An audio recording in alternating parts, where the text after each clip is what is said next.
Hello students, good morning everyone. कैसे हैं आप सब? आई होप आप सब बहुत अच्छे होंगे। और एग्ज़ाम की प्रिपरेशन आपकी कैसी चल रही है? आरजीपीवी यूनिवर्सिटी के स्टूडेंट्स का जो एग्ज़ाम है, एग्ज़ाम टाइम टेबल वो आ चुका है। 14 मार्च से उनके एग्ज़ाम है, तो आप लोग की तैयारी आई होप बहुत बहुत अच्छी चल रही होगी। और फर्स्ट एग्ज़ाम आपका एचएपी का ही है, तो आपकी तैयारी कैसी है? क्या किसी को कोई प्रॉब्लम अगर आ रही है, थोड़ी सी भी प्रॉब्लम आ रही है, आप कांटेक्ट या तो डायरेक्ट डेली लाइव अटेंड किया करें, या फिर अपनी क्वेरी आप हमसे कॉल पे भी सॉल्व कर सकते हैं। आपके लिए एनी टाइम हम लोग खड़े हैं। एक बार क्वेश्चन पूछिए आप।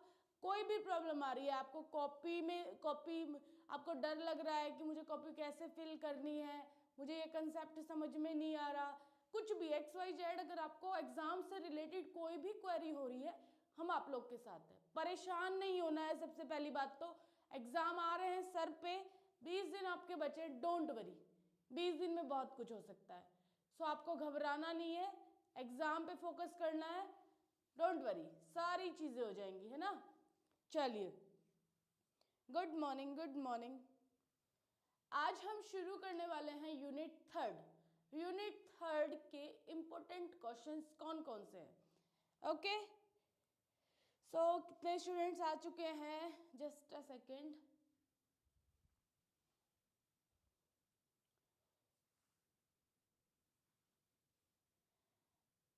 डॉक्टर धीरज भिंड।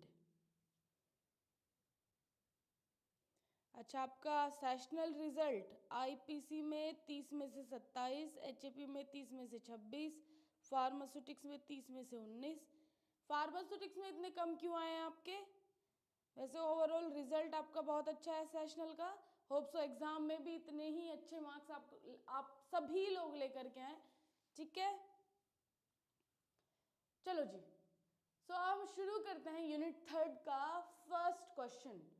फर्स्ट क्वेश्चन है, explain about RH factor. RH factor 2 number में अगर आता है तो आपको कैसे लिखना है? तो बेटा जी, RH फैक्टर हो या फिर अंदर का कोई भी कंसेप्ट हो, जब तक आप स्टार्टिंग का इनका पॉइंट नहीं पढ़ लोगे तो आपको नहीं पता चलेगा कि क्या चीजें हैं। तो सबसे पहले आपको इनके बेस क्लियर करने पड़ेंगे, क्योंकि अंदर से क्वेश्चन पूछा गया है।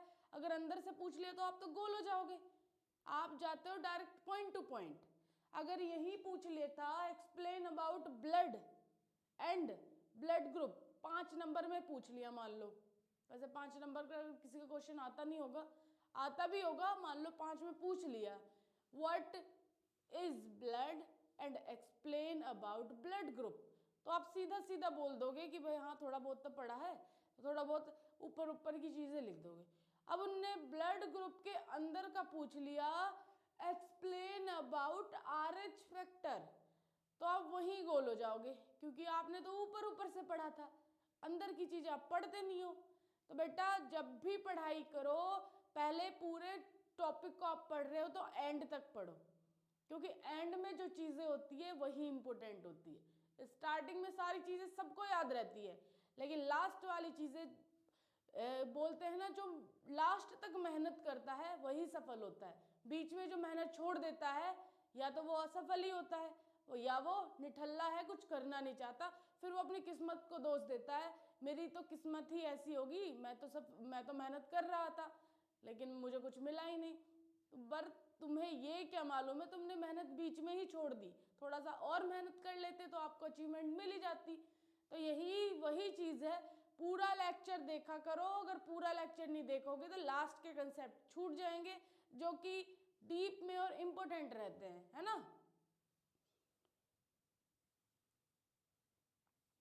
RE सिस्टम भी बताया जाएगा, आएगा वो क्वेश्चन भी, डोंट वरी।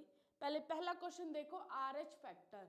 सो पहली चीज ये पता करनी है कि ये क्वेश्चन आया किस में से है ना। तो ये क्वेश्चन आया है ब्लड ग्रुप में से। आप लोग ने देखा था ब्लड ग्रुप क्या कितने होते हैं? बेसिकली 4 ब्लड ग्रुप होते हैं, A B AB O। In 4 blood group के थ्रू ही हम लोग अपना ब्लड टेस्ट करते हैं। भाई तुम्हारा A पॉजिटिव है, मेरा A नेगेटिव है, उसका बी पॉजिटिव है, उसका ओ पॉजिटिव है, तो हम ऐसे पता लगा लेते हैं थ्रू अ ब्लड ग्रुप। ठीक है, तो यहाँ ब्लड ग्रुप के 4 डिविजन्स हैं। तो RH फैक्टर क्या होता है? RH फैक्टर भी ब्लड ग्रुप का ही पार्ट है।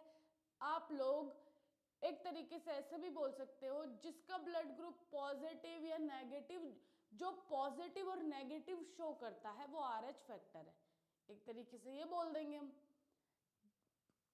नॉर्मल ब्लड ग्रुप है ए बी ओ, ये नॉर्मल हो गए। अब जब इन पे पॉजिटिव और नेगेटिव लग जाएगा तो वो कैसे पता लगता है? आप लोग ने अगर पूरा ब्लड ग्रुप पढ़ा होगा तो मैंने बताया था, एक हमारी बॉडी के अंदर एंटीजन होता है, एक एक क्या होता है? एंटीबॉडी होता है। एंटीजेंस मीन्स बाहर के पैथोजेंस हमारी बॉडी पे जो अटैक करते हैं वो कहलाते हैं एंटीजन। एंटीबॉडी हमारे बॉडी के अंदर प्रेजेंट होती है, और कुछ एंटीबॉडीज जब बाहर से कोई बाहर से पैथोजन आ रहा है, आने के बाद वो मर चुका है, फिर उसके खिलाफ वो एंटीबॉडीज बनाती है। तो एक तरीके से हम बोल सकते हैं कुछ एंटीबॉडीज हम पैदाइशी लेकर के आते हैं, कुछ एंटीबॉडीज बाद में बनती है जब कोई अटैक कर दे हमारे ऊपर। जैसे कोई लड़ाई हो रही है, अब लड़ाई होने के बाद हमें पता लगे कि हम तो ये लेके गए ही नहीं थे, फिर हम जब अगली बार लड़ाई होगी तो हम वो चीज़ें साथ में रखते हैं, है ना। तो ऐसे ही हमारी बॉडी भी करती है। बाहर जब पहली बार किसी ने अटैक करा तो उसको पता ही नहीं होता कि ये एंटीबॉडी मुझे जनरेट करनी है। जब वो दूसरी बार लड़ाई करने आएगा तो वो पहले से हथियार अपने पास रखेगा, एंटीबॉडीज ऑलरेडी बना के रखेगा कि पिछली बार मेरे पास ये वाली एंटीबॉडी नहीं थी, ये एंटीबॉडी मैं बना लूँ और उससे फिर मैं लड़ाई कर सकता हूँ। क्लियर? क्लियर बात है। अब एक चीज हमने और बोली थी, एंटीजन। एंटीजन तो फॉरेन पार्टिकल है, तो ये हमारी बॉडी के अंदर क्या कर रहा है? तो कुछ एंटीजेंस हमारी बॉडी के खुद के होते हैं जो एंटीबॉडीज उनको पहचान के रखता है। तो कहने का मतलब ये है भाई, एंटीबॉडी अपने घर के एंटीजेंस को कुछ नहीं कहता, क्योंकि वो उसको जाने हुए है कि भाई मैं तो इसे जानता हूँ। अब इसके अलावा कोई एंटीजन अगर शरीर के अंदर प्रवेश करता है तो मैं उसको छोड़ूंगा नहीं, मैं उसको मार ही दूंगा। RH प्रेजेंट होता है, पॉजिटिव होता है, बिल्कुल। तो यहां हम एक स्ट्रक्चर बना रहे हैं, ये है RBC। What is this? This is RBC बेटा जी, ये आपकी RBC हो गई। अब हमने बोला है RBC हमारे कहाँ पे प्रेजेंट होती है? RBC हमारे ब्लड मतलब रक्त के अंदर प्रेजेंट होती है। अब ये जो ब्लड है हमारा, उसमें RBC, उसमें WBC, उसी में प्लाज्मा, उसी में प्लेटलेट्स। पढ़ा है ब्लड के बारे में? ठीक है, पढ़ लिया।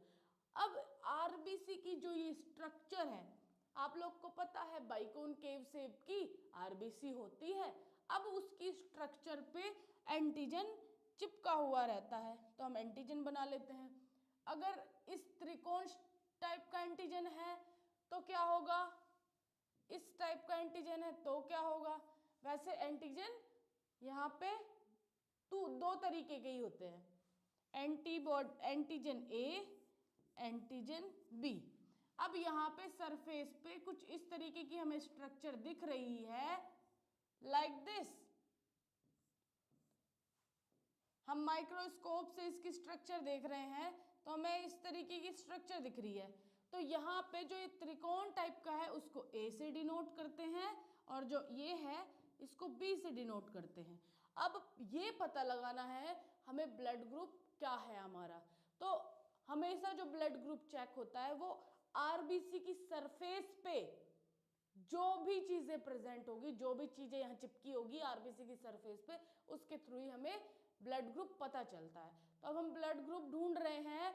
यहाँ पे हमने देखा RBC की सरफेस पे ये चीजें प्रेजेंट है, भाई ये त्रिकोण टाइप का बना है, ये कर्व शेप का बना है। अब यहाँ आ जाता है, एक और बना लेते हैं यहाँ पे हम अलग से एंटीबॉडीज। एंटीबॉडी, एंटीबॉडी को हम डिनोट करते हैं स्मॉल a से और स्मॉल b से।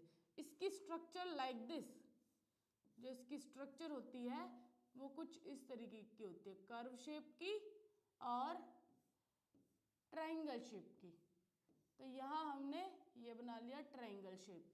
ठीक है जी, ये तो एंटीबॉडी हो गई, ये आरबीसी हो गया। आरबीसी मीन्स ये जो हमने डिनोट करा है इसको बोलते हैं एंटीजन। अब इसकी सरफेस पे हमने देखा दोनों तरीके के एंटीजन प्रेजेंट है, एंटीजन ए बी और बी बी। स्ट्रक्चर कैसी बनी, बोलो जल्दी, कैसी स्ट्रक्चर बनी? वॉइस बहुत स्लो आ रही है, जस्ट अ सेकंड मैं भी देख लूं। कैसी बनी, बोलो जल्दी, कैसी स्ट्रक्चर? सही आ रही है यार वॉइस तो, आपको क्यों नहीं आ रही? आप अपने फोन की वॉल्यूम बढ़ाओ तब आएगी। तो यहाँ आरबीसी की सरफेस पे दोनों तरीके की स्ट्रक्चर है, तो हम बोल देंगे जो ब्लड ग्रुप निकल के आ रहा है वो ए बी ब्लड ग्रुप आ रहा है, ए बी ब्लड ग्रुप। ठीक है, अब यहाँ क्या एंटीबॉडीज प्रेजेंट होगी? अगर आपने कंप्लीट ब्लड के बारे में स्टडी करी है, ब्लड ग्रुप वाला लेक्चर देखा है, तो आप लोग को मालूम होगा अगर जिसका ब्लड ग्रुप ए बी होता है उसमें एंटीबॉडीज नहीं होती, उसमें किसी भी प्रकार की एंटीबॉडी नहीं होती, ना तो एंटीबॉडी ए और ना एंटीबॉडी बी। क्यों नहीं होती? क्यों? अगर यहाँ पे ए बी है बी बी है, इनमें से अगर कोई सी भी एंटीबॉडीज यहाँ आ जाए, यहाँ बुला लो इसको भाई, ये हम ये वाली बुला ले रहे हैं, इसको मान लो आप स्मॉल ए और इसको मान लो स्मॉल बी, तो हम यहाँ एंटीबॉडी ए ले आए। अगर ए ले आए तो इसकी जो स्ट्रक्चर है वो कुछ इस तरीके की है ना, तो ये इससे अटैच हो जाएगी या नहीं होगी? भाई ये तो इसके मुंह पे जाकर के अटैच हो जाएगी। एंटीबॉडी ए हो गया ये। अब अगर हम बी ले आए तो हम बी को भी देखते हैं, बी क्या कर रहा है। अब ये बी भी इसके साथ जाकर के अटैच हो रहा है, तो बहुत बड़ा बन गया। चलो कोई बात नहीं, समझने के तौर पे सब ठीक है, पर नहीं मज़ा नहीं आ रहा, वो फीलिंग नहीं आती ना फिर। जस्ट अ सेकेंड, हम इसको थोड़ा छोटा कर लेते हैं। ठीक है ठीक है ठीक है। अब हमने देखा अगर ए बी वाले एंटीजन्स हैं इस सरफेस पे, दोनों तरीके के एंटीजन है, तो यहाँ अगर हम कोई सी भी एंटीबॉडी लेकर के आ रहे हैं तो वो तो चिपक जाएगी इसकी सरफेस पे आके, इनसे जाकर के चिपक जाएगी, और जब इनसे बाइंड हो जाएगी तो जो ब्लड है आपका वो कैसा हो जाएगा? क्लस्टर फॉर्म का हो जाएगा, थोड़ा सा ये चिपक मतलब एक तरीके से क्लॉटिंग टाइप का हो जाएगा, तो ब्लड फ्लो होगा ही नहीं। क्यों? क्योंकि यहाँ तो ये जुड़े हुए हैं, ये इनके साथ अटैच हो गए हैं, ये ब्लड फ्लो होने ही नहीं देंगे। अगर ब्लड फ्लो होगा नहीं, क्लॉटिंग होगी, तो आपकी बॉडी का जो सर्कुलेशन है वो डिस्टर्ब हो जाएगा, या तो क्लॉटिंग के कारण आपकी डेथ हो जाएगी या फिर कोई अदर डिसीजेस कॉज हो जाएंगी। डिसीजेस कॉज का मतलब कोई बीमारी पैदा हो जाएगी, है ना। तो यहाँ इसलिए कोई भी एंटीबॉडी नहीं है, ना ये वाली और ना ये वाली, सिर्फ जो ब्लड ग्रुप है आपका ए बी में किसी प्रकार की एंटीबॉडी नहीं होती। किसी को कोई दिक्कत तो नहीं? अब किसी का ब्लड ग्रुप ए है, उसकी स्ट्रक्चर आप कैसे बनाते हो? कैसे बनाते हो जी? ये आपकी आरबीसी हो गई। अब जिसका ब्लड ग्रुप ए है तो स्ट्रक्चर मतलब एंटीजन उस पर कैसे होने चाहिए? आरबीसी पे एंटीजन कैसे होने चाहिए? आरबीसी पे एंटीजन होने चाहिए जी ट्रायंगल शेप के। तो ये हो गए आपके ट्रायंगल शेप के एंटीजन्स। तो ये ब्लड ग्रुप क्या कहलाया आपका? ब्लड ग्रुप ए। अब हम तो भाई ऐसा बोलते हैं मेरा तो ब्लड ग्रुप ए पॉजिटिव है, मेरा तो ओ पॉजिटिव है, मेरा तो ए बी पॉजिटिव है। अभी पॉजिटिव वर्ड का फंडा समझ में नहीं आ रहा, वही है आरएच सिस्टम। यहाँ हमने सिंपल ब्लड ग्रुप ए का पता लगाया, अब हम पता लगाएंगे हमारा ब्लड ग्रुप ए पॉजिटिव है या नेगेटिव है। तो यहाँ जो RH सिस्टम का मतलब है ये एक बंदर था। RH मीन्स रेसिस बंदर। कहाँ गया? ये रहा, रेसिस बंदर, रेसिस मंकी। इन जो साइंटिस्ट थे जिन्होंने डिस्कवर किया था वो है कार्ल लैंडस्टीनर। इन्होंने पता लगाया कि जो रेसिस नाम के बंदर हैं उनका जब इन्होंने आरबीसी के उनका जब ब्लड निकाला, उनके ब्लड में देखा कि इनकी आरबीसी के अंदर कुछ अलग है। ये एंटीजन और एंटीबॉडी तो प्रेजेंट थे, लेकिन उसके साथ साथ एक और एंटीजन प्रेजेंट था। अब ये एंटीजन कौन सा है? हमें तो भाई इतना पता था कि हम उस टाइम तक के एंटीबॉडी जो एंटीजन होते हैं वो दो ही तरीके के होते हैं, एंटीजन ए और एंटीजन बी। लेकिन जब इस बंदर में हमने देखा कि जो एंटीजन है वो तीसरे तरीके का भी होता है, तो वो कौन सा है? तो यहाँ हमने इस बंदर के अंदर देखा, मान लो उस बंदर का जो ब्लड ग्रुप था, ब्लड ग्रुप ए था। अब यहाँ तीसरा एंटीजन आ गया, उस तीसरे एंटीजन में कुछ इस तरीके की स्ट्रक्चर देखने को मिल गई। ये लीजिए।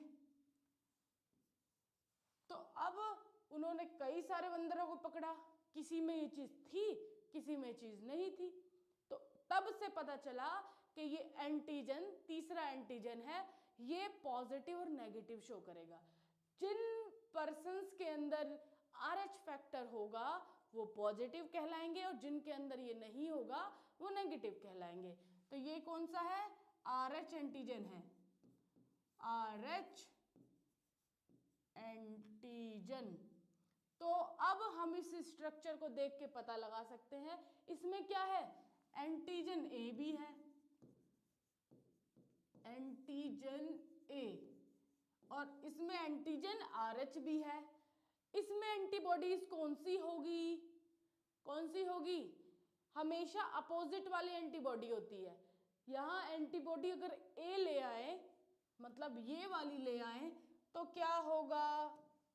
अगर हमने मान लो ये वाली एंटीबॉडी ले आए तो ये तो इसके साथ चिपक जाएगी। ये लीजिए,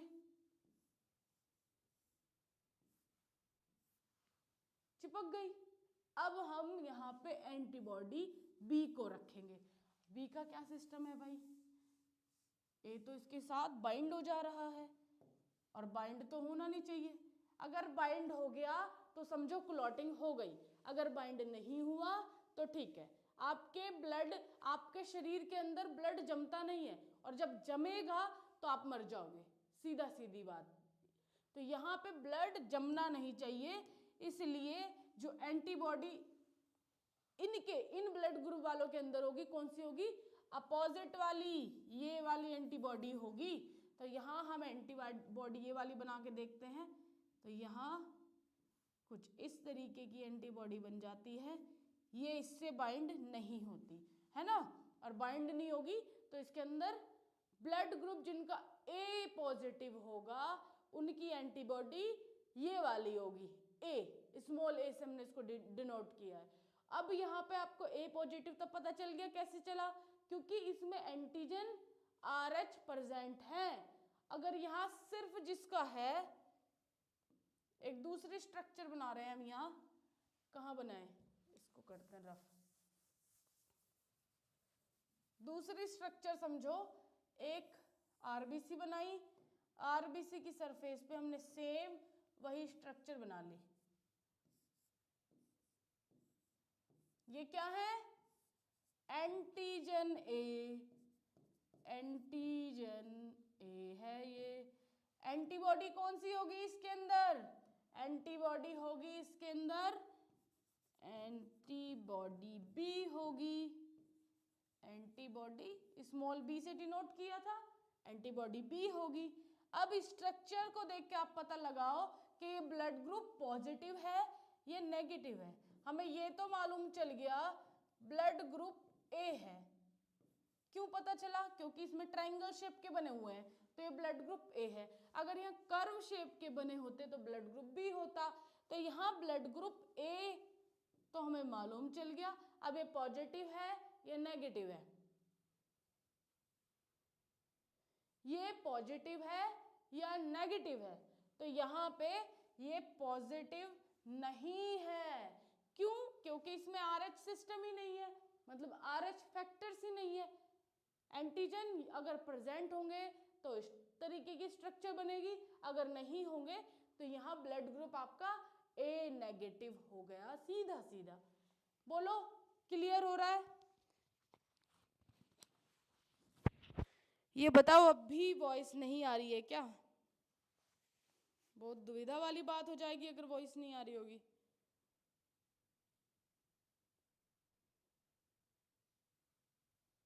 वॉइस नहीं आ रही है? आ रही है कि नहीं आ रही, ये बताओ। आ रही है कि नहीं आ रही?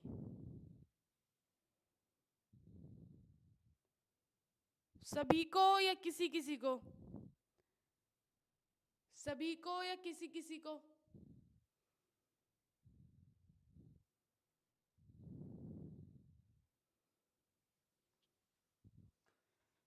एक सेकंड, वो लोग के तो है, आप लोग को आ क्यों नहीं रही? मेरे मोबाइल में तो बिल्कुल क्लियर आ रही है। एक सेकंड, अब मैं ऐसे पकड़ के थोड़ी रख पाऊंगी, कब तक लेक्चर। देख लो, यहाँ तो बिल्कुल ऑल ओके है। फिर से लगाना पड़ेगा थोड़ा सा एक्यूरेट वे में। अब बताओ, अभी अभी ऑल ओके है? अब सही है? अब सही है? जल्दी जल्दी आंसर करो, बहुत सारा पढ़ना है। चलो, तो बेसिकली हमने बात कर ली RH फैक्टर कैसे पता चलते हैं। अब आपको इसमें एग्जाम में लिखना कैसे है, कितना लिखना है। तो एग्जाम में आपको डायग्राम तो बता देना है, तो थोड़ा सा एक्सप्लेन करना है कि RH सिस्टम क्या होता है। The RH factor is an inherited protein that can be found on the surface of the red blood cells। बताने की जरूरत नहीं पड़ेगी। अब जो RBC होते हैं, मतलब रेड ब्लड सेल्स होते हैं, RH फैक्टर उनकी सरफेस के ऊपर प्रेजेंट होते हैं। इस लाइन में ये लिखा है, RH फैक्टर इनहेरिटेड प्रोटीन। ये ऐसे प्रोटीन्स हैं जो कि कहाँ पे पाए जाते हैं? That can be found on the surface of red blood sales. जो रेड ब्लड सेल्स की सरफेस पे पाए जाते हैं वो RH फैक्टर्स होते हैं। RH फैक्टर्स जितने भी एंटीजेंस है वो कैसे बने हुए हैं भाई? प्रोटीन से बने हुए हैं। तो इसलिए लिखा है कि RH फैक्टर ऐसे प्रोटीन्स होते हैं जो रेड ब्लड सेल्स की सरफेस पे प्रेजेंट होते हैं। If your blood type is positive, then your blood cells have the RH protein।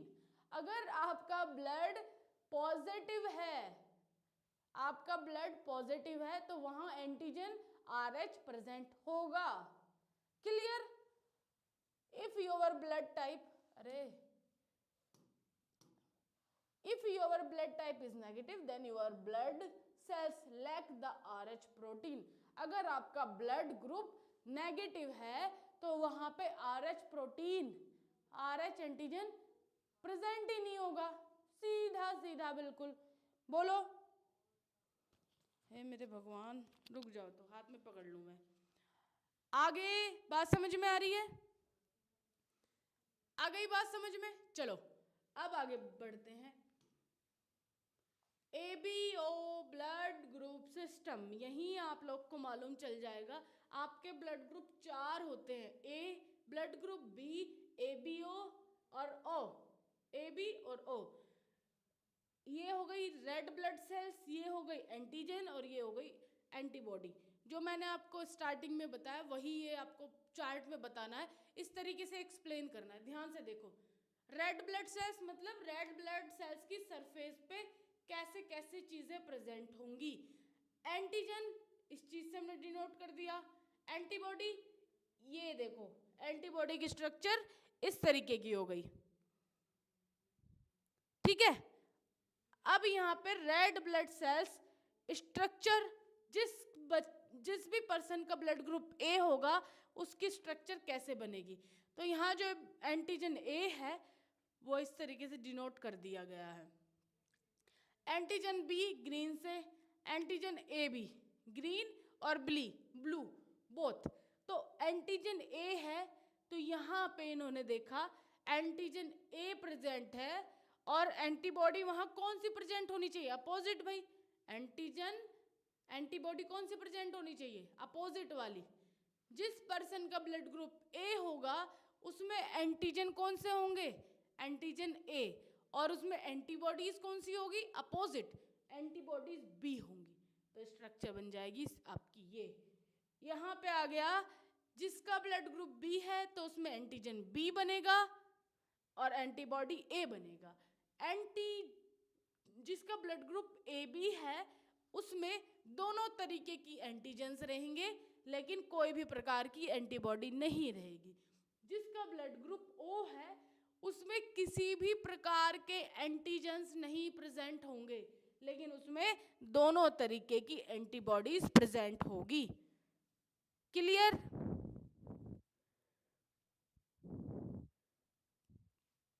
अब तो माइक भी सामने रख लिया मैंने, अब कैसे नहीं आ रही वॉइस, हाँ? अब वॉइस कैसे नहीं आ रही है? कितने बच्चों को वॉइस प्रॉब्लम हो रही है ये बोलो, कितने बच्चों को दिक्कत हो रही है?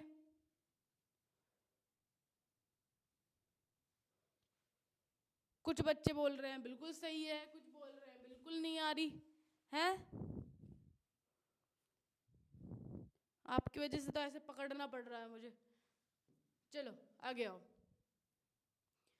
ओ negative, A negative, B negative, A B negative, O positive, A positive, B positive, A B positive. अगर आपसे RH फैक्टर पूछा गया है 100% आपको ये वाला डायग्राम बनाना है। समझ में आ रही है बात? ये वाला डायग्राम बनाना है। अगर नेगेटिव है तो उसमें RH एंटीजेंस प्रेजेंट नहीं होंगे। अगर पॉजिटिव है सारे ब्लड ग्रुप्स तो उसमें RH एंटीजेंस प्रेजेंट होंगे। देखो क्लियर दिख रहा है?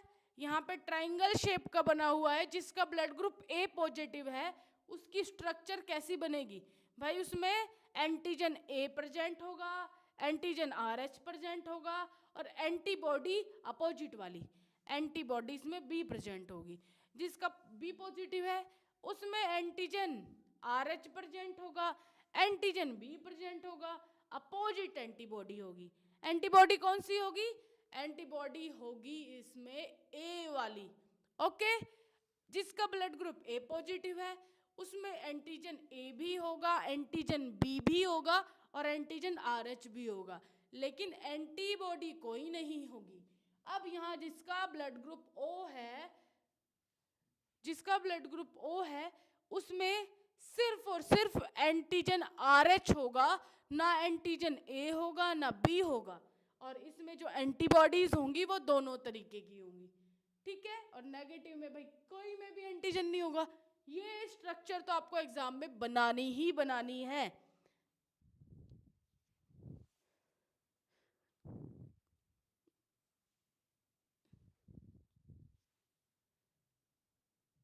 चलिए सेकंड क्वेश्चन आ जाते हैं यार।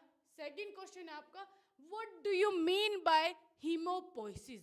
तो एक वर्ड मैंने आपको एक लेक्चर में बताया था, अगर जिस बच्चे ने भी देखा है, जिस वर्ड के पीछे पोइसिस लग जाए तो मीन्स वहां पे किसी ना किसी चीज की सिंथेसिस हो रही है।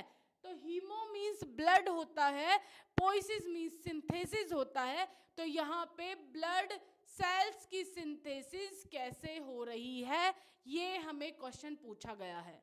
What do you mean by haemopoiesis? तो यहाँ ब्लड सेल्स किस तरीके से बन रही है वो पूछा गया है। ठीक है? तो यहाँ जी the production of blood cells and platelets which occur in the bone marrow. अब यहाँ पे आपने, जब आप पैदा भी नहीं हुए थे, मदर के फीटस में ही थे, स्टार्टिंग में एम्ब्रियो है, कहाँ पे रेड ब्लड सेल्स मतलब RBC उनकी कहाँ पे बनती थी ये बोलो? योक सैक में स्टार्टिंग में सबसे पहले टाइम पे मतलब जब आप फिटनेस में जब पैदा भी नहीं हुए थे उस टाइम पे आपकी जो आरबीसीज थी वो यॉर्क सैक में बनती थी। फिर जैसे जैसे पैदा हुए लीवर में बनी, और जब आप अडल्ट हो गए तब आपकी बनती थी ब्रेड बोन मैरो में, सॉरी बोन मैरो में। कहाँ पे? बोन मैरो में। बोन मैरो कहाँ प्रेजेंट होता है? लॉन्ग बोन के अंदर। तो जो आपकी आरबीसीज वगैरह है वो सारी की सारी कहाँ बनती हैं? फॉर्मेशन कहाँ होता है उनका? बोन मैरो में फॉर्मेशन होता है। Haematopoiesis, the formation of blood cellular component. Haematopoiesis मतलब यहाँ पे ब्लड सेल्स किस तरीके, ब्लड सेल्स कहाँ पे फॉर्मेट हो रही है, मतलब बन कहाँ रही है। तो formation of blood cellular component. Blood cellular component मतलब ब्लड के अंदर कौन कौन से सेल कंपोनेंट है? डब्ल्यूबीसी है, आरबीसी है, प्लेटलेट्स हैं, सारी सेल्स ही तो है। उनका फॉर्मेशन कहाँ पे हो रहा है? Occur during embryonic development and throughout adulthood to produce and replenish the blood system. जब एम्ब्रियोनिक डेवलपमेंट होता है, अडल्ट हो जाता है पर्सन, तब उसकी जो ब्लड सेल्स है वो कहाँ बनती है? बोन मैरो के अंदर जाकर के बनती है। लेकिन जब वो एम्ब्रियोइक टाइम में होता है, यॉर्क सैक में, यॉर्क सैक में ये सेल्स, ब्लड सेल्स फॉर्मेट होती है, ये बनती हैं। आज तो हम बड़े पर वो हो गए भाई, साउंड कम आ रही है, साउंड कम आ रही है, बड़ा प्रॉब्लम हो गया।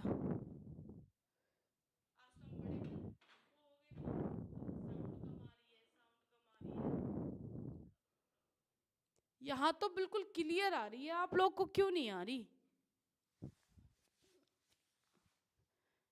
चलो जब लेक्चर शायद अपलोड हो जाए तब बिल्कुल प्रॉपर और अच्छी आवाज आए, क्योंकि यहाँ बिल्कुल सही आ रही है। तो मैं ये भी नहीं बोल सकती कि आप लोग के यहाँ सिर्फ आवाज नहीं आ रही, क्योंकि मेरे यहाँ बिल्कुल क्लियर आ रही है। अब इस डायग्राम में देखो सीधा सीधा क्या लिखा है, ध्यान से देख लो भाई। इसमें लिखा है common myeloid progenitor, common lymphoid progenitor. अब यहाँ पे बेसोफिल्स, न्यूट्रोफिल्स, इओसिनोफिल्स, मोनोसाइट्स कहाँ से आ रहे हैं? ये सारे के सारे कहाँ से आया? तो जो सेल्स है, जो स्टार्टिंग जहां से सेल्स ये बन रही है, ब्लड सेल्यूलर कंपोनेंट्स भी किस एक बहुत बड़ी सेल होती है, उसी सेल से ये सारी की सारी सेल्स बनती हैं। तो बड़ी सेल्स क्या है? ये है सबसे बड़ी cells, multi potential haematopoietic stem cell. ये स्टीम सेल इन सभी की गुरु माता है। इस गुरु माता ने इन सभी बच्चों को जन्म दिया है। तो ये बड़ी माता और ये सारे के सारे उनके बच्चे, छोटी छोटी सेल्स, ठीक है। तो यहाँ पे स्टीम सेल से ही ये सारी की सारी सेल्स जनरेट हुई है, फॉर्मेट हुई है, बनी है। तो उसको हम क्या बोलते हैं? Haematopoietic stem cell. इन सेल्स से ही बाकी की सारी सेल्स बनी है। कौन कौन सी? कॉमन माइनुलेटेड प्रोजेनिटर और कॉमन लिम्फोइड प्रोजेनिटर्स। यहाँ पे इरेक्थ्रोसाइट्स, मेगाकार्योसाइट्स, थ्रोम्बोसाइट्स, मास्ट सेल, माइलोनोब्लास्ट, इधर common lymphoid progenitor, natural killer cells, small lymphocytes, large granular lymphocytes. अब यहाँ देखो ध्यान से, बिल्कुल समझनी है चीजें, कुछ भी आपके टॉपिक से बाहर नहीं है, सारा का सारा फ्लो चार्ट आपके टॉपिक में दिया है। तो पहले इस वाले को पढ़ते हैं हम। जब हमने ब्लड पढ़ा था उसमें हमने प्लाज्मा पढ़ा था, आरबीसी, डब्ल्यूबीसी, प्लेटलेट्स, और डब्ल्यूबीसी के हमने पार्ट पढ़े थे, ए ग्रेन्युलोसाइट्स, ए ग्रेन्युलोसाइट्स में हमने देखा था उसके अंदर क्या क्या चीजें थी, बी लिम्फोसाइट्स और सॉरी उसमें आपके मोनोसाइट्स, लिम्फोसाइट्स, ये चीजें पढ़ी थी। ग्रेन्युलोसाइट्स के अंदर इओसिनोफिल, बेसोफिल्स, ये सारी सेल्स पढ़ी थी। अब यहाँ पे सेम वही चीज है लेकिन थोड़ी सी अलग है। सेल्स के अलग अलग नाम बताए गए हैं इसमें। Common lymphoid progenitor stem cell से डायरेक्ट कौन सी सेल आई? Lymphoid progenitor. उससे फिर डिवाइड हुई सेल्स, उससे फिर सेल्स बनी, तो पहले नेचुरल किलर सेल्स बनी। कौन सी? Large granular lymphocytes. डब्ल्यूबीसी के अंदर ये पार्ट आता है, ग्रैन्युलोसाइट्स। इसमें इयोसिनोफिल और बेसोफिल्स। ये क्या है? ये फैगोसाइटिक सेल्स हैं। फैगोसाइटिक सेल्स का मतलब जो बाहर से बड़ा पैथोजन आता है, बैक्टीरिया का बड़ा जो शेप में बड़े होते हैं उनको एनगल्फ कर लेते हैं, निगल लेते हैं। फैगोसाइटिक का मतलब ये होता है, तो ये निगल लेते हैं उस चीज को। तो यहाँ पे नेचुरल किलर सेल्स में आपके ग्रैन्युलर लिम्फोसाइट्स आते हैं। ग्रैन्युलर कौन कौन से हैं? इयोसिनोफिल्स, बेसोफिल्स। Is that clear? अब यहाँ पे स्मॉल लिम्फोसाइट्स, छोटे लिम्फोसाइट्स, ये यहाँ पे डब्ल्यूबीसी सेल्स के अंदर ये सारी सेल्स हैं। ग्रैन्युलोसाइट्स जिसके ऊपर छोटे छोटे ग्रैन्यूल्स होते हैं। इयोसिनोफिल्स और बेसोफिल्स के ऊपर स्ट्रक्चर अब जब आप देखोगे छोटे छोटे ग्रैन्यूल्स होते हैं। और ये कैसे हैं? फैगोसाइटिक सेल्स हैं जो चीजों को निगल लेती है। अब ये स्मॉल लिम्फोसाइट्स छोटे साइज के हैं, छोटी छोटी चीजों को मार पाते हैं। ये सारी की सारी जो सेल्स हैं हमारे डब्ल्यूबीसी का पार्ट है। और डब्ल्यूबीसी क्या करता है? हमारे इम्यून सिस्टम में मदद करता है। इम्यून सिस्टम में मदद करता है इन द सेंस ये एंटीबॉडीज है। एंटीबॉडीज अभी पढ़ा था हमने, अगर बाहर से कोई एंटीजन आ रहा है तो एंटीबॉडीज एज अ सोल्जर, हमारी बॉडी का सोल्जर की तरह ही काम करती है, तो उनसे लड़ाई करती है हमारी एंटीबॉडी। तो ये सारी की सारी एक तरीके से एंटीबॉडी सेल्स हैं। एंटीबॉडी सेल्स में बड़ी चीज़ों को फैगोसाइटिक सेल्स निगल लेती है और छोटी चीज़ों को लिए टी लिम्फोसाइट्स, बी लिम्फोसाइट्स, ये सेल्स उनको मारती है। बात समझ में आ रही है?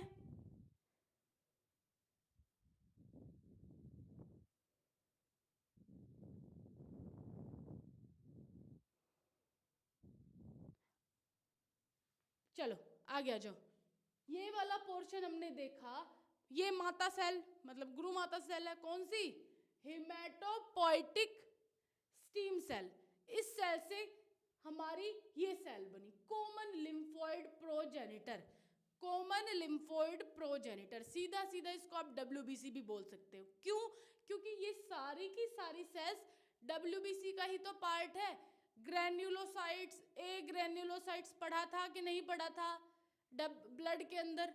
तो उसी से जनरेट हो रही हैं ये। अब जो natural killer cell, large granular lymphocytes, जो बड़े ग्रैन्युलर लिम्फोसाइट्स हैं वो नेचुरल किलर सेल्स हैं, या फिर हम बोल सकते हैं जो बाहर के बड़े साइज के पैथोजेंस होते हैं उनको हमारी लार्ज ग्रैन्युलर लिम्फोसाइट्स किल करती हैं। स्मॉल लिम्फोसाइट्स में आपके टी लिम्फोसाइट्स, बी लिम्फोसाइट्स आ जाते हैं। समझ में आ रही है?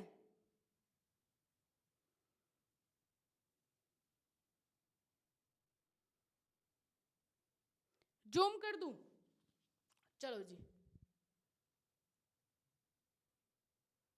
भाई, इतना जूम नहीं हो पा रहा और पीछे चला गया है। चलो देखिए, ये शॉर्ट है, अगर डीप में पढ़ाने जाएंगे तो एक टॉपिक आपका 10 लेक्चर में खत्म होगा। ये इतने बड़े बड़े टॉपिक है, तो पूरा लेक्चर देखने के लिए आप वहां जाओ, यहाँ शॉर्ट में ही पढ़ाया जाएगा। इसलिए यहाँ आप छोटे बच्चे नहीं रहे, यहाँ आप डायरेक्ट 20 दिन आपके एग्जाम के बच्चे हैं, तो इतना डीप में नहीं पढ़ाया जाएगा। इतना डीप में पढ़ने के लिए पुराने लेक्चर्स देखो, वहां आपको मिलेंगी सारी चीजें। वो चीज पढ़नी नहीं है, लेकिन यहाँ भी आपको अंदर ही घुसना है, चीजें बिल्कुल जीरो से शुरू करूं। जो आपका आरएस सिस्टम बताया था जीरो से ही तो बताया है। अब वो भी चीज समझ में नहीं आएगी तो इसमें मैं बिल्कुल कुछ नहीं कर सकती। आप लोग घर पे सेल्फ स्टडी जब तक नहीं करोगे, जब तक कुछ चीजें समझ में नहीं आएगी। मेरे ऐसे चिल्लाने से, मेरे ऐसे बताने से कुछ समझ में नहीं आने वाला। और ऑलरेडी बताया हुआ है भाई, पहले उसको देखो तो। यहाँ इंपॉर्टेंट क्वेश्चन की तैयारी चल रही है, यहाँ आपका फिर से सेमेस्टर शुरू नहीं हो गया कि आपको एक लेक्चर 3-4 दिन तक खींचते चले जाओ, उसमें आपका पूरा टॉपिक खत्म होगा। नहीं, यहाँ एक वीडियो में आपको इंपॉर्टेंट क्वेश्चन विद आंसर सारे सॉल्व करवाने हैं। तो वे कब तक सॉल्व होंगे ये तो बताओ। आपके अगर इस तरीके से पढ़ना है आपको बिल्कुल स्लो स्लो तो नहीं हो पाएगा। लेक्चर्स देखो पुराने वाले, उसको देख के यहाँ आओ, तब चीज़ें समझ में आएगी, नहीं तो नहीं आने वाली। डायरेक्ट मैं यहाँ पढ़ा रही हूँ, स्टार्टिंग पॉइंट 0 वाला कुछ नहीं पढ़ाना। यहाँ आपको डायरेक्ट पढ़नी है चीज़ें, तो पहले पढ़ के आओ लेक्चर को, फिर यहाँ पे आना। इंपॉर्टेंट क्वेश्चन है ये, बेसिक से नहीं पढ़ा सकते यहाँ।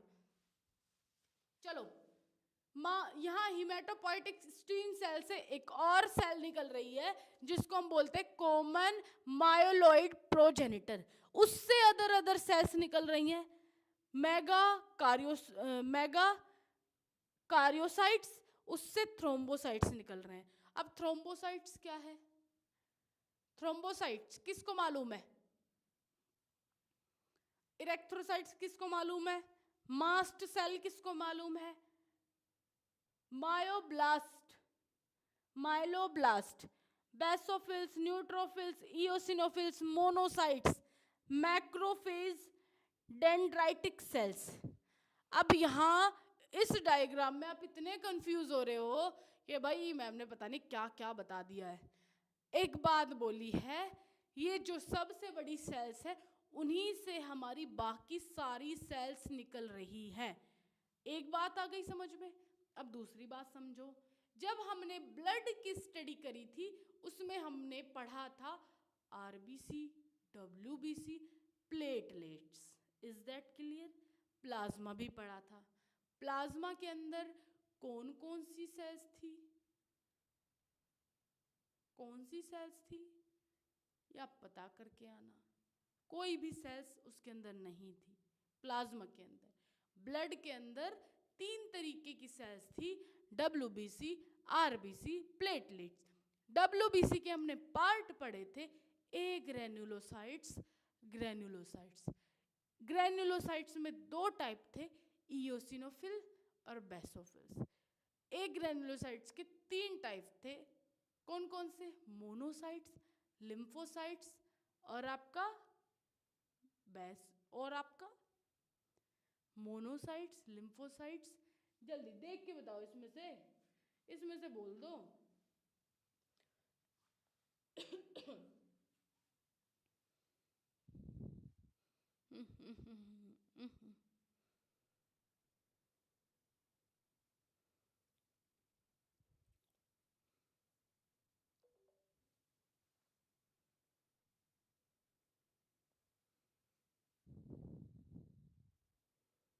चलिए ठीक है।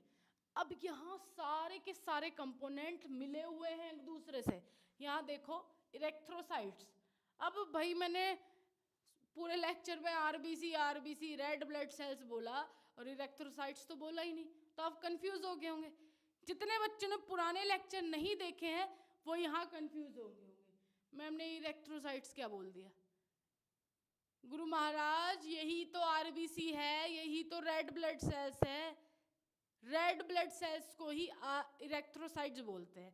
तो यहाँ ब्लड के अंदर ये सारी की सारी सेल्स हैं, ध्यान से देख लो।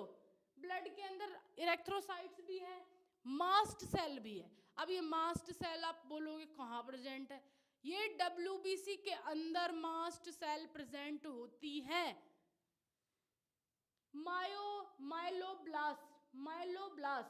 माइलोब्लास्ट एक बड़ी सेल्स है, उसके अंदर सब डिवाइड कर दिया गया है, बेसोफिल, न्यूट्रोफिल, इओसिनोफिल, मोनोसाइट्स को फिर से डिवाइड किया गया है, मैक्रोफेज, डेंड्राइटिक सेल्स।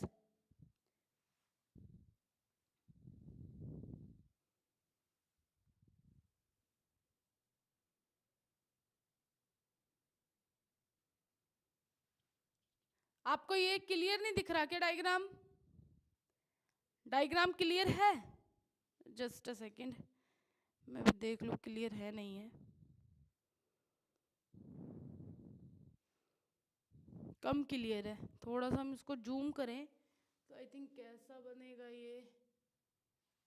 एक सेकेंड बच्चों,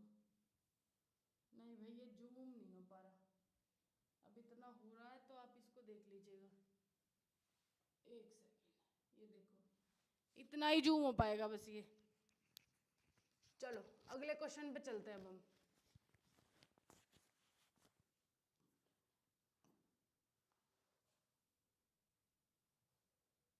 अब इस क्वेश्चन पे पहले ध्यान दो, इस क्वेश्चन ने पूछा क्या है, what do you mean by haemopoiesis.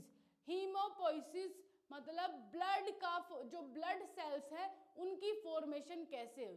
तो एक बात तो हमने बताई, जो रेड ब्लड सेल्स है या WBCs है वो रेड बोन मैरो में बनती है। अगर आप और स्टार्टिंग वाली पॉइंट बताओ तो यहाँ पे आपको बताना है हिमेटोपोइटिक स्टीम सेल से ही ये सेल्स निकल रही हैं। ये जो बड़ी सेल्स है उन्हीं से ये छोटी छोटी सेल्स निकल रही है।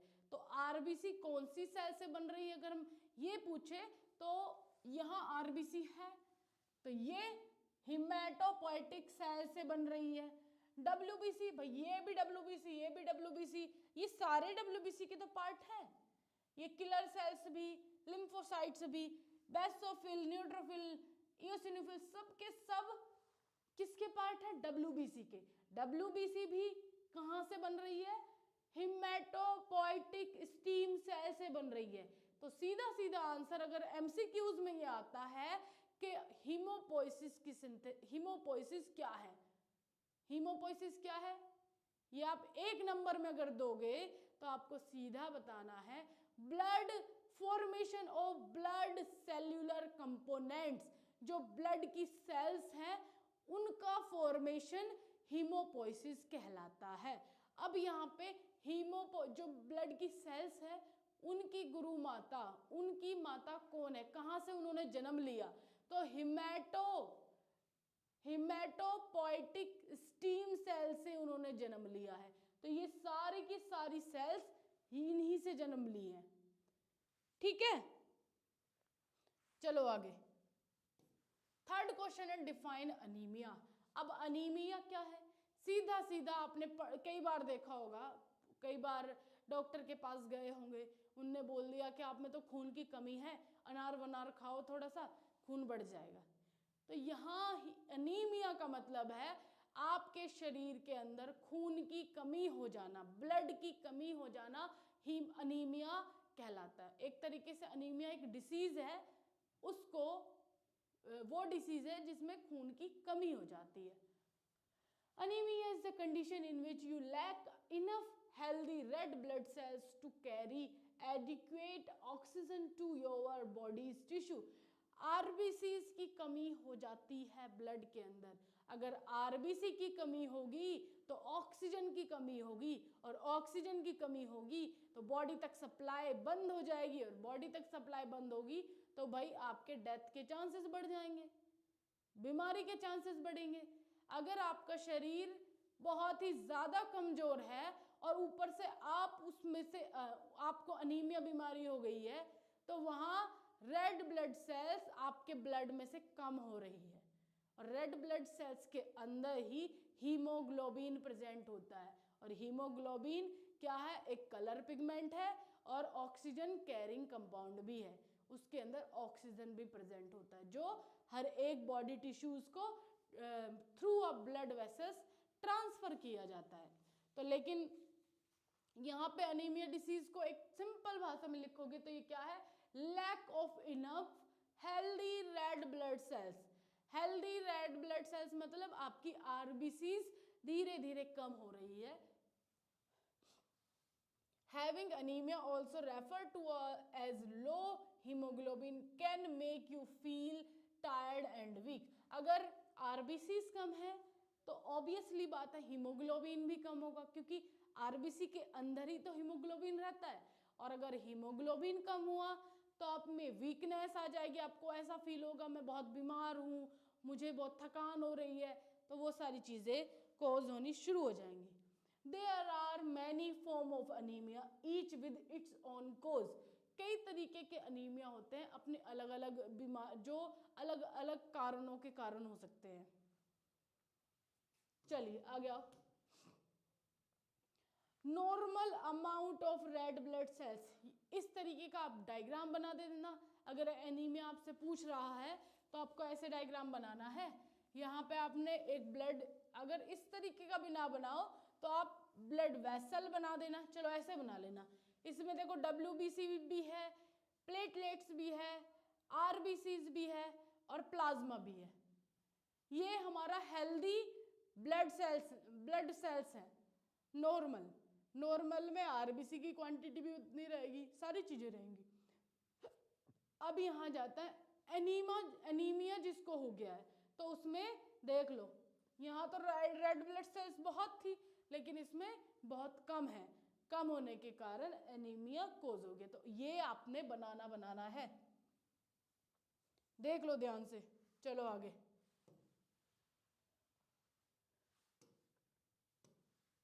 Destruction of red blood cells earlier than normal, which may be caused by immune system problem. Long-term chronic disease such as chronic kidney disease, cancer, ulcerative colitis, or rheumatoid arthritis.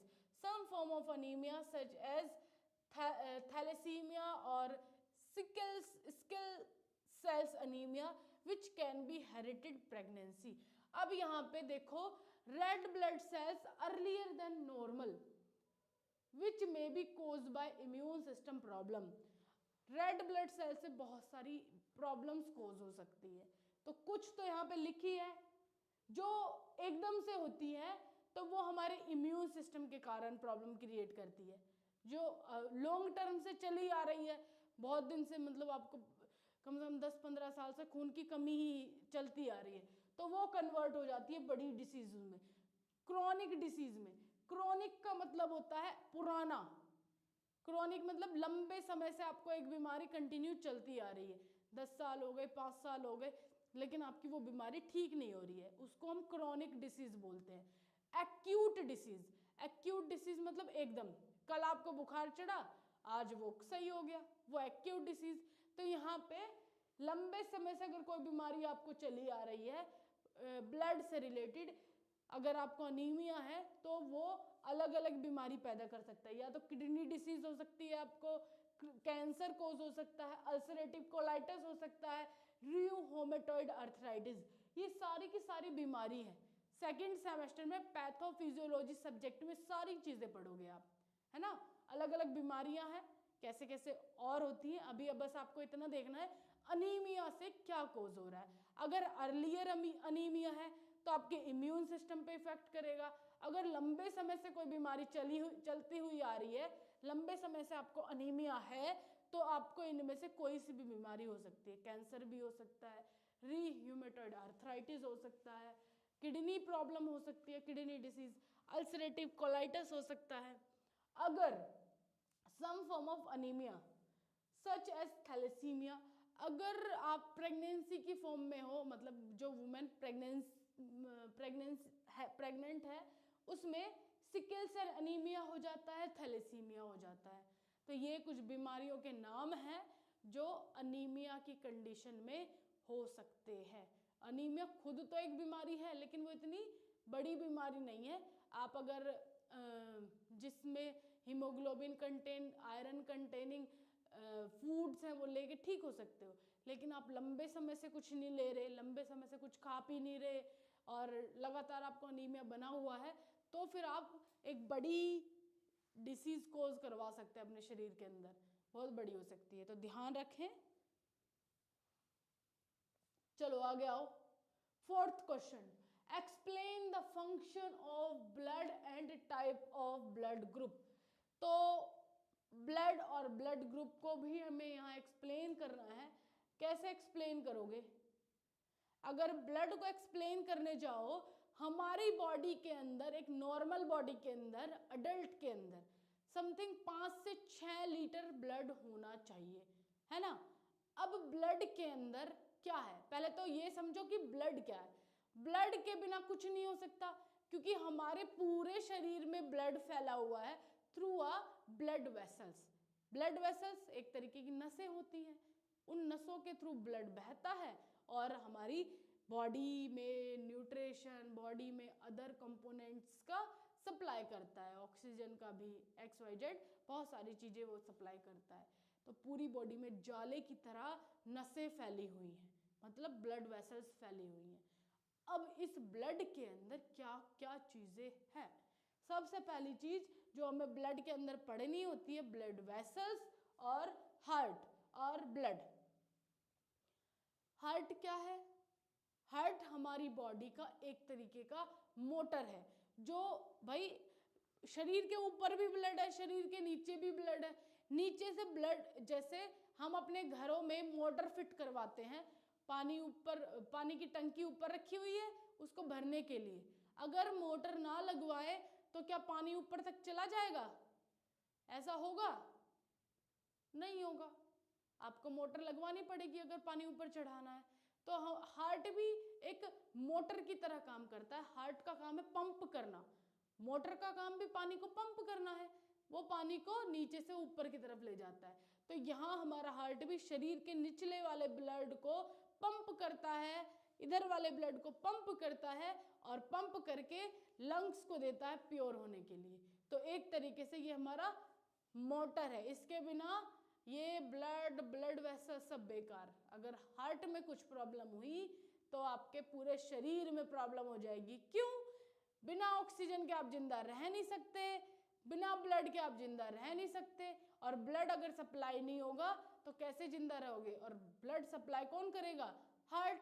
Heart में कुछ problem होती है तो दिक्कत होगी ना। चलो आ जाओ, कंपोनेंट ऑफ ब्लड में आपका ब्लड आ गया, ब्लड वेसल्स आ गया, हार्ट आ गया। हार्ट आपने समझ लिया क्यों जरूरी है। ब्लड वेसल्स भी जरूरी है। ब्लड नहीं तो जाएगा किसके थ्रू?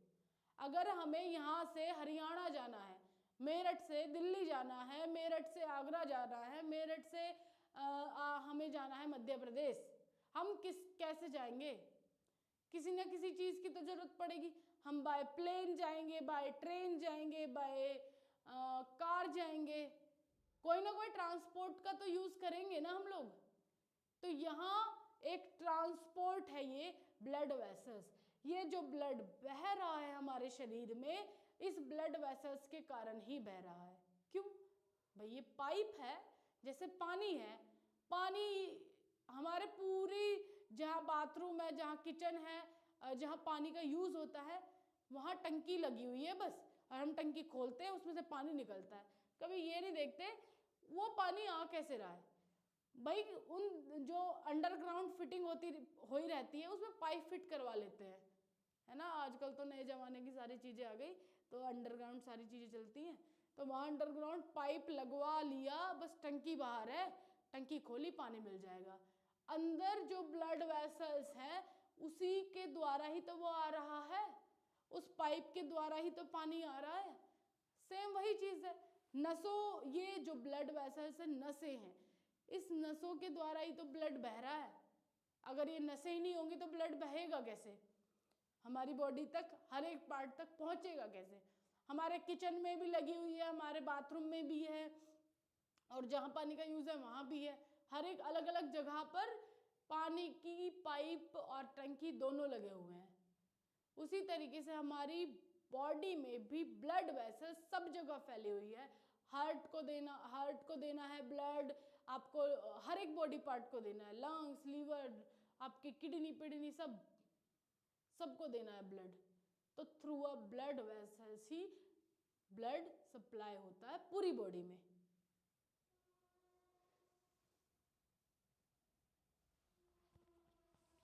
आज तो आपने परेशान ही कर दिया, आवाज नहीं आ रही, आवाज नहीं आ रही। ऐसे कैसे आवाज नहीं आ रही? चलो आ जाइए। Blood is a fluid connective tissue fibreless. जब हम कनेक्टिव टिश्यू के बारे में पढ़ रहे थे, मेन कंपोनेंट हमने उसके अंदर पढ़ा था कि उसके अंदर सेल्स होनी चाहिए, उसके अंदर फ्लूइड होना चाहिए, उसके अंदर फाइबर होने चाहिए। ये तीनों चीजें जब होगी तब वो एक कनेक्टिव टिश्यू कहलाएगा। यहाँ पे एक एक्सेप्शन आ जाता है, हम ब्लड को भी कनेक्टिव टिश्यू बोलते हैं, लेकिन ब्लड कनेक्टिव टिश्यू है भी और नहीं भी। ऐसा क्यों? क्योंकि हम तो आधार मान रहे हैं, जो कनेक्टिव टिश्यू का आधार है कि उसमें सेल्स होनी चाहिए, फ्लूइड होना चाहिए, और उसमें फाइबर्स होने चाहिए, लेकिन ब्लड में क्या है, सेल्स भी प्रेजेंट है, फ्लूइड भी प्रेजेंट है, लेकिन इसमें फाइबर्स नहीं होते। तो कहीं कहीं पे इसको बोला जाता है कि ये कनेक्टिव टिश्यू का पार्ट नहीं है, लेकिन मोस्टली इसको कनेक्टिव टिश्यू का पार्ट ही मानते हैं। समझ में आ रही है बात? आ रही है। तो ब्लड एक फ्लूइड, ब्लड एक कनेक्टिव टिश्यू है, लेकिन कैसा कनेक्टिव टिश्यू है? फाइबरलेस कनेक्टिव टिश्यू है। ओरिजिन कहाँ से हुआ इसका? आप लोग को बताया है, टिश्यू जाकर के पढ़ना। मीजोडर्मल एक हमारी जर्म सेल है, वहां से इस कनेक्टिव टिश्यू का जन्म हुआ है। ठीक है। क्वांटिटी हमारी बॉडी में 5.5 लीटर 5 से 6 लीटर के बीच में होनी चाहिए। पीएच कितना है ब्लड का? 7.4। हल्का सा स्लाइटली एल्केलाइन नेचर का ये होता है, नहीं तो इसको न्यूट्रली बोल दिया जाता, लेकिन हल्का सा ये एल्केलाइन नेचर का हो गया है। चलिए आगे आ जाओ। ब्लड को हम दो पार्ट में डिवाइड करते हैं, एक है प्लाज्मा, एक है फॉर्म एलिमेंट। प्लाज्मा 55% होता है और फॉर्म एलिमेंट 45% होते हैं। ठीक है। फॉर्म एलिमेंट 45% के होते हैं, 45% होते हैं। ये ब्लड कॉर्पसल्स और प्लेटलेट्स है सेल्स, प्लेटलेट्स भी सेल्स है और ब्लड कॉर्पसल्स भी सेल्स है, आरबीसी और डब्ल्यूबीसी। ये तीनों की तीनों हमारी क्या है? Blood cells, WBC, RBC, platelets. ठीक है जी, हटो मत। डब्ल्यूबीसी के दो टाइप होते हैं, ग्रेन्युलोसाइट्स, ए ग्रेन्युलोसाइट्स।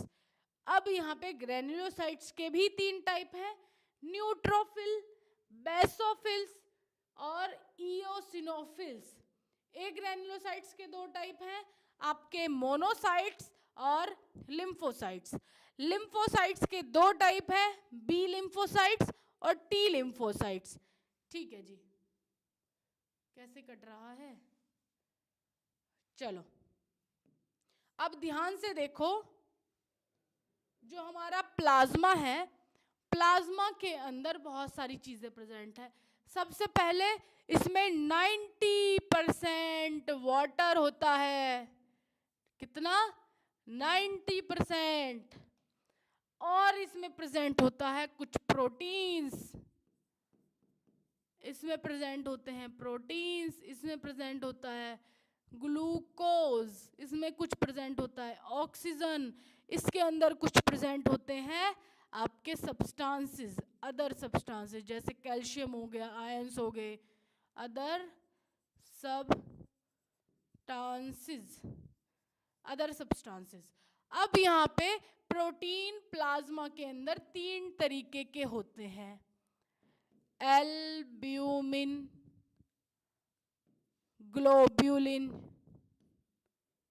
ग्लोब्यूलिन और फिब्रिनोजन।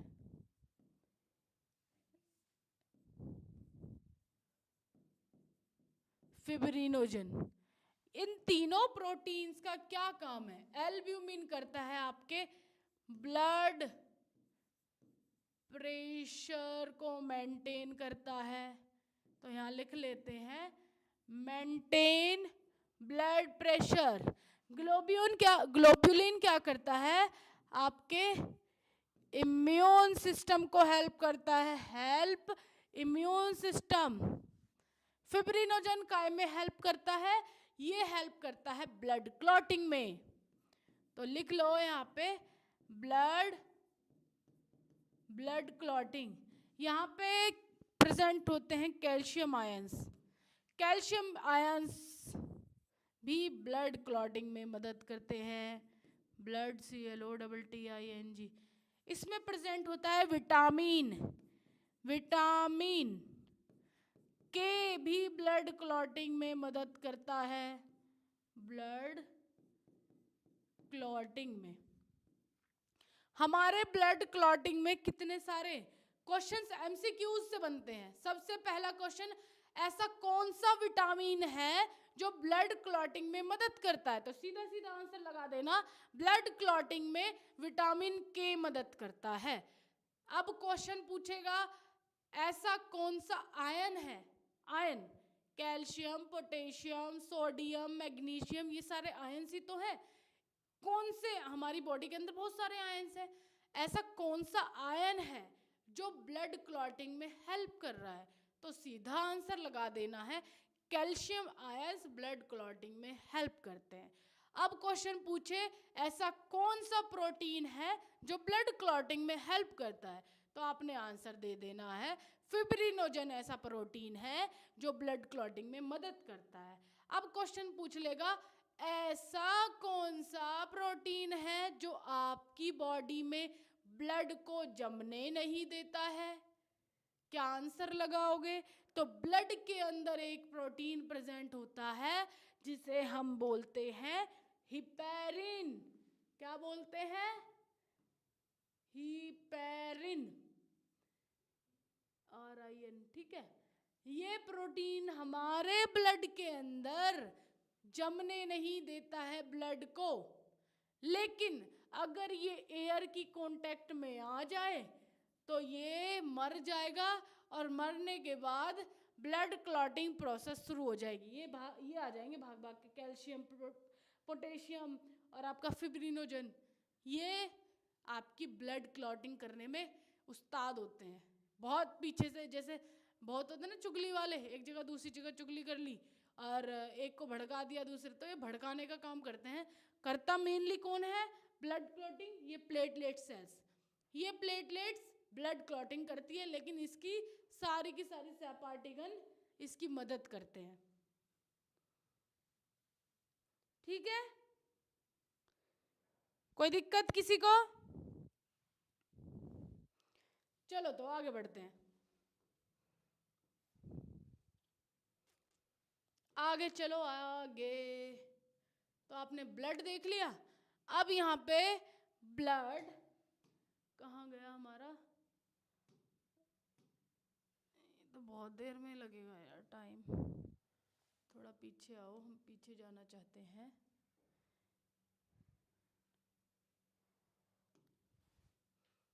तो आपने ये लिख देना, टाइप ऑफ ब्लड भी बता दिया गया है, ब्लड भी बता दिया गया है। अब आ जाते हैं नेक्स्ट क्वेश्चन पे। 7 मार्क्स के लिए ये क्वेश्चन है। अगर 7 मार्क्स में आ जाता है, what do you mean by RH factor और RE factor? RE system, sorry, RH factor और RE सिस्टम क्या होता है? RH फैक्टर आप लोग बता दोगे, तो मैं ये फिर से नहीं एक्सप्लेन कर रही, आपको पहले एक्सप्लेन कर दिया गया है। ठीक है, इसको आप बता देना। RH factor is one of protein of RBC uses indicate whether the blood of two different people in compatible when mixed, such as blood of a mother and her baby at birth. It is the routine and important that the RH factor for a mother and unborn child be determined during pregnancy. अब ये क्या है? कुछ भी समझ में नहीं आया है? कुछ भी समझ में नहीं आया? RH factor is one of the protein on RBC used to indicate whether the blood of two different people is compatible with mixed. यहाँ पे है RH क्या है? एक तरीके का प्रोटीन है, हम बोल सकते हैं RH एंटीजन भी है। अब यहाँ पे RBC use to indicate, RBC के ये ऊपर सरफेस पे चिपका रहता है और आरबीसी की स्ट्रक्चर देख के हम इंडिकेट कर लेते हैं कि यहाँ पे RH फैक्टर पॉजिटिव प्रेजेंट है या नेगेटिव प्रेजेंट है। लेकिन एक कंडीशन आती है, अगर दो अलग अलग तरीके के पीपल्स हैं, तो टू डिफरेंट पीपल्स, मतलब एक मेल है और एक फीमेल है, दोनों का ब्लड ग्रुप अलग अलग है, तो वहां पे पीपल कंपैटिबल व्हेन मिक्स्ड, दोनों का जो चाइल्ड पैदा होगा उसका ब्लड ग्रुप कैसे क्या होगा? क्योंकि अगर हम एक नॉर्मल इंडिविजुअल को ले, एक इंडिविजुअल ये पर्सन हो गया, दूसरा ये हो गया, दो अलग अलग पर्सन है। अगर हम इस हेल्दी पर्सन का इस हेल्दी पर्सन में ब्लड ग्रुप चढ़ा दे और ये दोनों मैच ना करते हो, तो यहाँ पे इस हेल्दी पर्सन को जो हमने ब्लड ग्रुप चढ़ाया, चढ़ाने के बाद इसकी मौत हो सकती है। क्यों? क्योंकि इसकी बॉडी के जो एंटीजन है वो एंटीजन बॉडी ने एक्सेप्ट कर लिए इसके, तो क्योंकि इसके अंदर जो नेचुरल एंटीजेंस थे उसी को सिर्फ पहचानता था एंटीबॉडी, लेकिन बाहर से इस वाले पर्सन को एंटीजेंस आए, लेकिन इसकी बॉडी, इसके एंटीजन, इसकी एंटीबॉडीज उसको पहचानती नहीं थी। एंटीबॉडीज ने क्या करा? कोएगुलेशन कर दिया, मतलब क्लॉटिंग कर दी। अब क्लॉटिंग कर दी तो ये पर्सन मर गया, क्योंकि क्लॉटिंग होते ही मर जाता है इंसान। यहाँ पे क्वेश्चन है, अगर दो पर्सन है और दोनों के मिक्सअप से एक बेबी पैदा होता है तो वो कैसा होगा? अच्छा, ये नहीं, ये क्या? Such as blood of a mother and her baby at birth. It is routine and important that the RH factor for a mother and unborn child be determined during pregnancy. एक कंडीशन होती है, अगर आपने देखी होगी, जिन mother का blood group O negative होता है और जिन फादर, जैसे ये फीमेल है,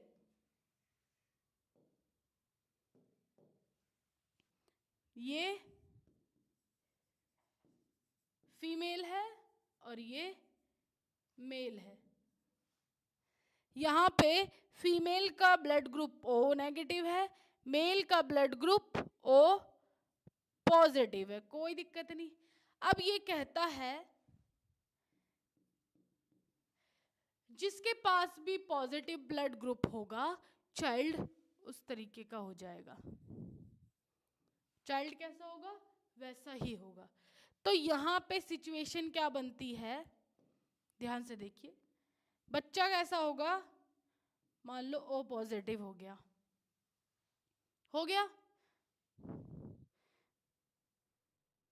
अब यहाँ पे दूसरी कंडीशन हम बना रहे हैं, अगर मदर का ब्लड ग्रुप ए पॉजिटिव है, फादर का ब्लड ग्रुप बी पॉजिटिव है, तो बच्चा ए भी हो सकता है और बी पॉजिटिव भी हो सकता है। हम बोल सकते हैं ऐसा। अगर किसी फीमेल का ब्लड ग्रुप ए भी पॉजिटिव है और इसका जो मेल है, मेल का ब्लड ग्रुप ए नेगेटिव है, तो बच्चे का blood group A B positive हो जाएगा। ऐसा होगा क्या? ये मैंने चार्ट सही लिखा है या गलत लिखा है? कितने बच्चों को इसका आंसर आता है? जल्दी मुझे आंसर बताएंगे। मैं थोड़ा सा पानी पी लूं। ध्यान से इसको देखो और फिर बताओ।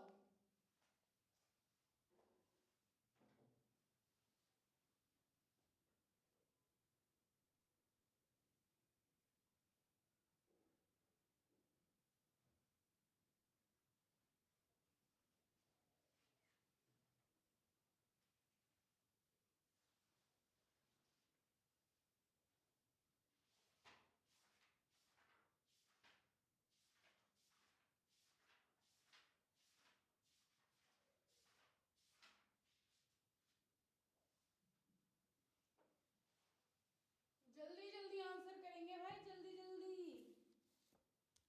कितने बच्चों को मालूम है? कितने बच्चे जुड़े हुए हैं टोटल? बहुत सारे बच्चे हैं, जल्दी बोलो। तो इसको पूरा रफ करके यहीं चार्ट बना लेते हैं इसको समझने के लिए। जस्ट अ सेकंड बच्चों, इसको मिटा लेते हैं, ठीक है। आइए, हमारा क्वेश्चन है, एक फीमेल है, एक मेल है, इन दोनों से बच्चा कैसा पैदा होगा, है ना? हमारा क्वेश्चन ये है। तो क्वेश्चन ए में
फीटस में रहता है तब दिक्कत आती है।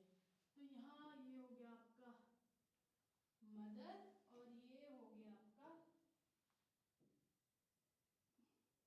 बेबी, ठीक है। तो यहाँ बेबी बना लेते हैं थोड़ा सा, चलिए इतनी अच्छी ड्राइंग यहाँ नहीं हो पाती हमारी, ठीक है। तो बेबी यहाँ पे ये है किसी के साथ जुड़ा हुआ। अब मैंने ये क्या बना दिया है,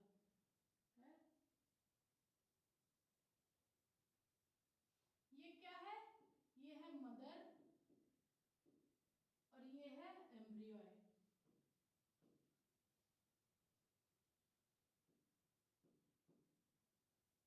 एम्ब्रियो है। अब यहां this is the placenta. Placenta आप सभी को मालूम होगा, जो भी खाना बच्चा लेता है मदर से वो इस प्लेसेंटा के थ्रू ही जाता है। ऐसा तो है नहीं कि भाई यहाँ पेट में से कहीं से निकाल के बच्चे को खाना खिला रहे हैं, है ना। तो प्लेसेंटा के थ्रू जो भी बच्चा 9 महीने तक खाता पीता है वो इस प्लेसेंटा के थ्रू ही जाता है। तो ये मदर से जुड़ी हुई रहती है और ये प्लेसेंटा बच्चे से जुड़ी हुई रहती है। किसी को कोई दिक्कत यहां तक?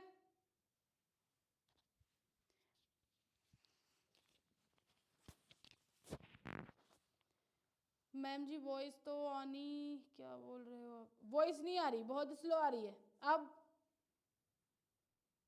अब फिर से बोलूं? फिर से बोलूं क्या?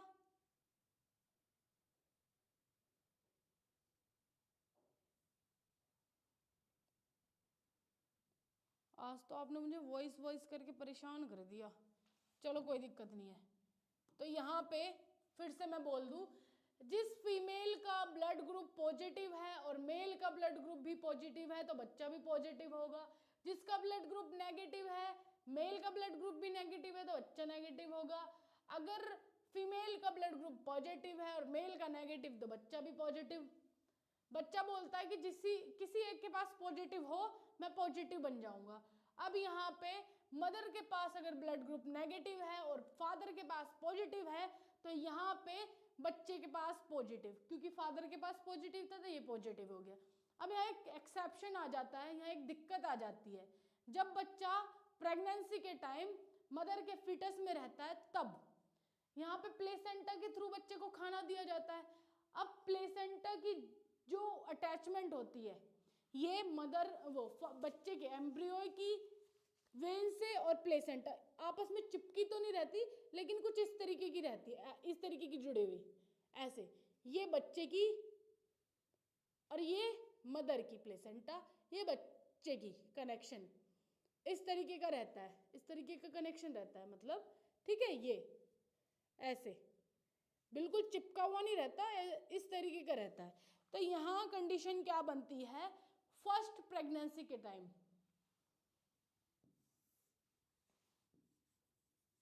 फर्स्ट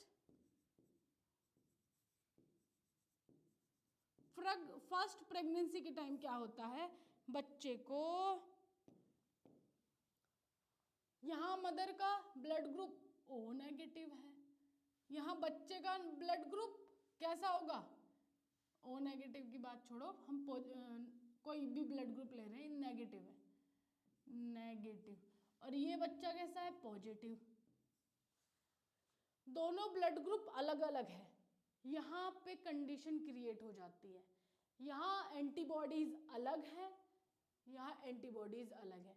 तो मदर जब बच्चा प्लेसेंटा के थ्रू जो भी भोजन जो भी ले रहा है अटैच, क्योंकि इतने पास में कनेक्शन रहता है, तो ये क्या करता है, पॉजिटिव, बच्चे का ब्लड ग्रुप पॉजिटिव है।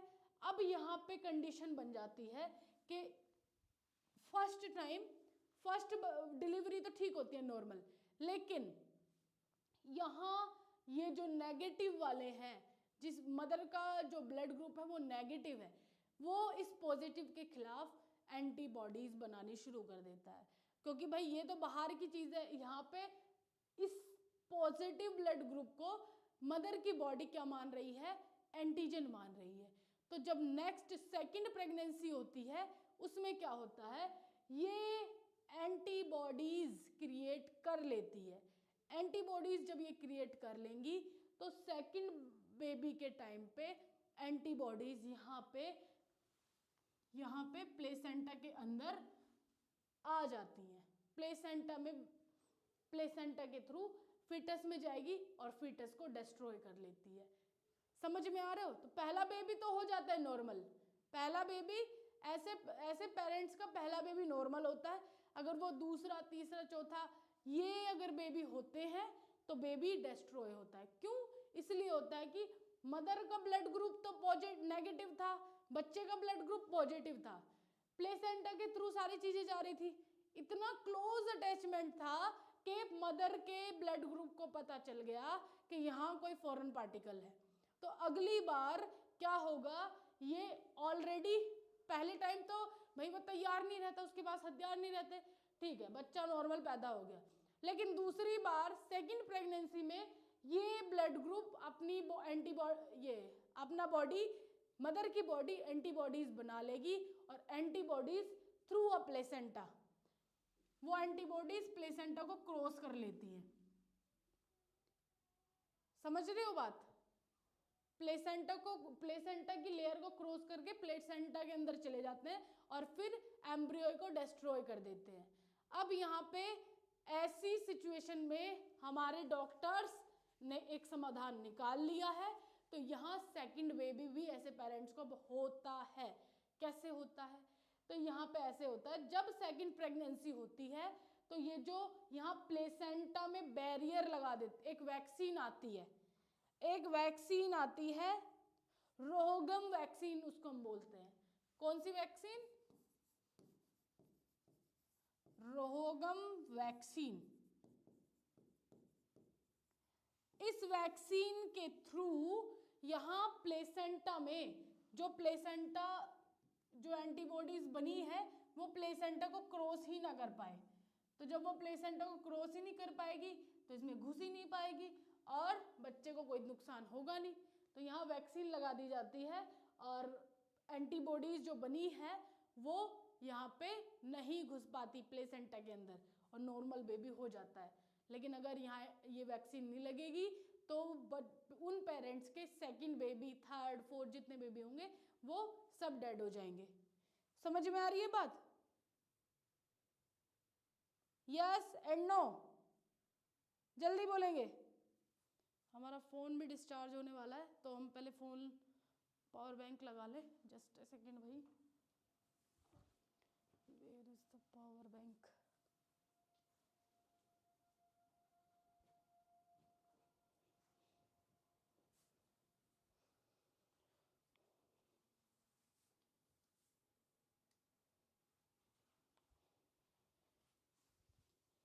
बोलिए बच्चों, आ चुके हैं हम। कंसेप्ट क्लियर है? कल क्लास चलेगी या नहीं वो आपको बता दिया जाएगा।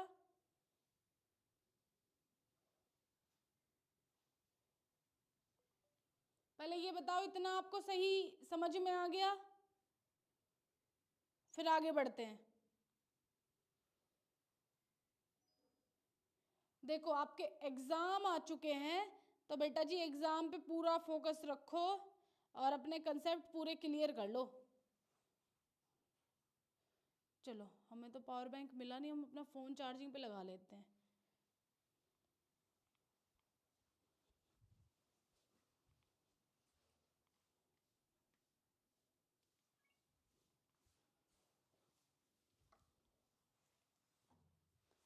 चलो बच्चों, इतनी बात समझ में आ गई। इस नेक्स्ट क्वेश्चन देखते हैं, कहाँ गया? हाँ, नेक्स्ट क्वेश्चन नहीं, RH सिस्टम तो समझ में हो गया। अब आते हैं RE सिस्टम पे। RE सिस्टम क्या है? RE system means reticulo endothelial system. ये एक तरीके से हमारी बॉडी का सोल्जर सिस्टम है। जैसे भाई हम इंडिया में रह रहे हैं और जो हमारे बॉर्डर पे सिपाही, जो हमारे बॉर्डर पे सारे के सारे सोल्जर्स हैं वो इंडिया की प्रोटेक्शन कर रहे हैं, है ना। उसी तरीके से ये आरी सिस्टम, एंडोथीलियल सिस्टम एक तरीके से बॉर्डर पे जो तैनात सोल्जर्स हैं उनकी तरह है। ये एक सोल्जर्स की तरह काम कर रहे हैं। कैसे काम कर रहे हैं वो भी देखेंगे। मैक्रोफेज सिस्टम, मैक्रोफेज सिस्टम का मतलब जो जो बाहर से बड़े एंटीजेंस आते हैं उनको एनगल्फ कर लिया जाता है। एनगल्फ मतलब निगलना। मैक्रोफेज बड़े पैथोजेंस को ये निगल जाते हैं एक तरीके से। डिफेंसिव डिपार्टमेंट भी हम इसको बोल सकते हैं, क्योंकि भाई हमारी बॉडी के अंदर ये डिफेंसिव सिस्टम है बाहर के पैथोजन से लड़ने के लिए, बाहर के एंटीजन से लड़ने के लिए। बाहर से कोई एंटीजन आया तो डिफेंसिव सिस्टम पहले अटैक करेगा उस पर, छोड़ेगा ही नहीं। Location of this department in our body, हमारी बॉडी के अंदर ये कहाँ प्रेजेंट है? Endothelial lining, vascular lymph, lymph आपने पढ़ा ही है। जो लिम्फ वेसल्स हैं उनकी लाइनिंग पर ये एंडोथीलियल ये आरी सिस्टम प्रेजेंट होता है वस्कुलर लिम्फ के अंदर। लिम्फ वेसल्स की लाइनिंग पर ये प्रेजेंट होता है। तो यहाँ हम बना भी सकते हैं, ये हम बना लेते हैं लिम्फ वेसल्स। ये लिम्फ वेसल्स हो गया। अब ये आरी सिस्टम कहाँ पे प्रेजेंट होगा? इसकी लाइनिंग पे, मीन्स यहाँ ये बॉर्डर बना लिया इन्होंने। ये बीच में हमारा इंडिया हो गया और ये हो गए हमारे बॉर्डर के सोल्जर्स, बॉर्डर, ठीक है। तो ये हमारे जो सोल्जर्स हैं वो आरी सिस्टम हो गए, आरी सिस्टम हो गया, और ये हो गया हमारा लिम्फ, है ना, ये हमारा लिम्फ हो गया। कनेक्टिव टिश्यू में प्रेजेंट होते हैं। कौन कौन से कनेक्टिव टिश्यू ऑर्गन्स में? स्प्लीन में, लिम्फ नोड्स में। जो आरी सिस्टम है वो लिम्फ में भी, लिम्फ नोड्स में भी और स्प्लीन में भी यहां प्रेजेंट होते हैं। चलो आगे आओ, आगे आ जाओ। Macrophage, large phagocytic cells derive from monocytes. अब जो मैक्रोफेज होता है वो लार्ज फैगोसाइटिक सेल्स है। फैगोसाइटिक सेल्स मतलब निगलना, ये बड़े बड़े पैथोजेंस को निगल जाते हैं। अब यहाँ पे ये कहाँ से ड्राइव हुआ है? मोनोसाइट्स। WBC के दो पार्ट होते हैं, ग्रेन्युलोसाइट्स, एग्रेन्युलोसाइट्स, ठीक है। क्लासिफिकेशन ऑफ आरी cells, fixed reticulo endothelial cells और tissue macrophage, wandering macrophage cells. अब यहाँ पे आरी सिस्टम की क्लासिफिकेशन दो तरीके की है। एक फिक्स्ड मतलब ये बॉडी में फिक्स रहते हैं कि इस जगह तो ये पाए जाएंगे। एक होते हैं वंडरिंग मैक्रोफेज सेल्स, जैसे बॉर्डर पे वो क्या बोलते हैं, बंदूक लेके बिल्कुल घूमते फिरते रहते हैं ना सोल्जर्स, इधर घूमना, ये बंदूक लेके घूमते रहते हैं। अब यहाँ पे ये जो हमारी आरी सिस्टम की वंडरिंग मैक्रोफेज सेल्स हैं ये घूमती रहती हैं, लेकिन ये तैनात रहते हैं, ये फिक्स रहते हैं एक जगह, लेकिन ये चारों तरफ को घूमते रहते हैं। एक बात समझ में आई? आरी सिस्टम दो तरीके के होते हैं। कौन सा? फिक्स्ड रेटिकुलो एंडोथेलियल सेल्स और wandering macrophage cells. Wandering macrophage cells घूमते रहते हैं पूरी बॉडी में, ये फिक्स रहते हैं। कहाँ कहाँ? कनेक्टिव टिश्यू में CNS मतलब आपका central nervous system. Central nervous system में मेनिंगोसाइट्स, मैक्रोफेज, माइक्रोग्लियल सेल यहाँ पे प्रेजेंट रहते हैं। मेनिंजिस लेयर आपने देखी होगी, पाया ड्यूरामेटर, यहाँ आपकी ब्रेन के ऊपर 3 लेयर होती है ना, पाया मैटर, ड्यूरामेटर और एक और है, अभी मुझे नाम नहीं याद आ रहा। तो वहाँ पे फिक्स लोकेशन में रहती है कि ये तो यहाँ प्रेजेंट होंगी ही होंगी। लंग्स के अंदर, एल्वोलाई के अंदर, सबक्यूटेनियस टिश्यू के अंदर प्रेजेंट होंगी, ठीक है। जो घूमती रहती है freely histiocytes of blood, freely histiocytes of solid tissues. यहाँ पे न्यूट्रोफिल्स मोनोसाइट्स, और यहाँ पे ड्यूरिंग इमरजेंसी फिक्स्ड हिस्टोसाइट। कुछ ऐसे रहते हैं जैसे कुछ ऑफिसर्स अपने क्या बोलते हैं कैबिन में, बड़े बड़े जो ऑफिसर्स रहते हैं वो बड़े बड़े कामों के लिए रहते हैं, बड़े बड़े कामों के लिए। तो यहाँ पे जो बॉर्डर के ऑफिसर्स हैं वो तो तैनात हैं ही, घूमते ही रहे। तो कुछ जो इमरजेंसी के टाइम पे बड़े बड़े ऑफिसर जो ऑफिस में बैठे रहते हैं उनको भी लड़ाई करने के लिए आना पड़ जाता है। तो यहाँ कंडीशन वही है, जो घूम रहे हैं न्यूट्रोफिल्स मोनोसाइट्स ये तो घूम ही रहे हैं, लेकिन उसके साथ साथ इमरजेंसी के टाइम पे यहाँ पे जो बड़े ऑफिसर्स हैं उनको भी आना पड़ता है। चलिए आगे आइए। Function of RE system, phagocytic function, secretion of bactericidal agent, secretion of interleukins, destruction of senile RBCs। तो इसके आरई सिस्टम में क्या फंक्शन है? सीधा सीधा फंक्शन है, बाहर के जो भी फॉरेन पार्टिकल्स आएंगे, बैक्टीरिया वायरसेस आएंगे, उनको मार देना। तो यहाँ पे सीधा लिखा है फैगोसाइटिक फंक्शन, इनगल्फ करने ला, उनको निगल लेना। Secretion of bactericidal agent, bactericidal agent का सीक्रेशन करना।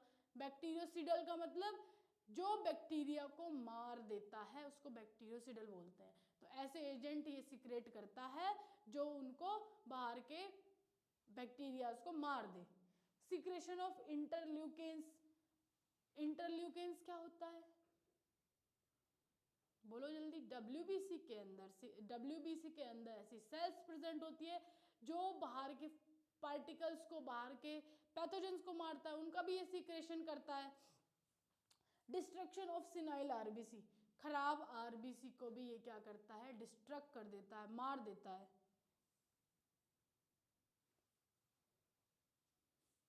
चलिए आगे आइए।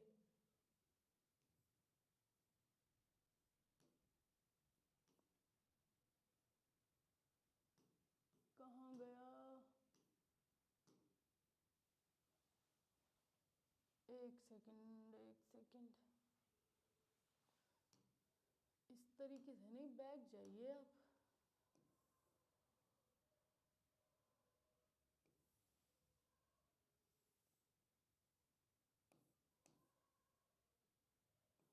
तो एक्सप्लेन कहाँ पे जाना है हमें?